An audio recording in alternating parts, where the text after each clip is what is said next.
క్రైస్తవుడా ఇది విను, నీ కొరకు చెరసాలను సిద్ధపరిచిన, నీ కొరకు అగ్నిగుండమును సిద్ధపరిచిన, నీ కొరకు సింహపు గుహను సిద్ధపరిచిన దేవుడు నీ విషయంలో నీ పక్షమున ఉండి నిన్ను నీ జీవితాన్ని మార్చడానికి దేవుడు సమర్థుడై ఉన్నాడు. నేను విడిపించడానికి దేవుడు గొప్పవాడై ఉన్నాడు.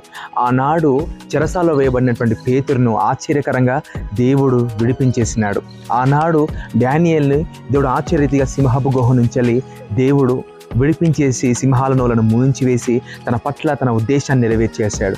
ఆనాడు మనం చూసినట్లయితే షడ్రక్ మేషక్ అబేద్నెగోలను ఆశ్చర్యరీతిగా అగ్నిగుండం నుంచి కాపాడి తాను ఏంటో నిరూపించుకున్నాడు. అదే రీతిగా చెప్తున్నాను, నీ జీవితంలో నీ ఎడల ఎవరైతే విరోధంగా లేచి నీ జీవితాన్ని నాశనం చేయాలని ఎంతమందితో కుట్ర పన్నుతున్నారో వారికి విరోధముగా నీ ప్రభు నీ పక్షంలో నిలబడి వారిని జయించే శక్తిని దేవునికి దయచేసి నీ జీవితాన్ని ఆశ్చర్యరీతిగా మార్చివేస్తాడు.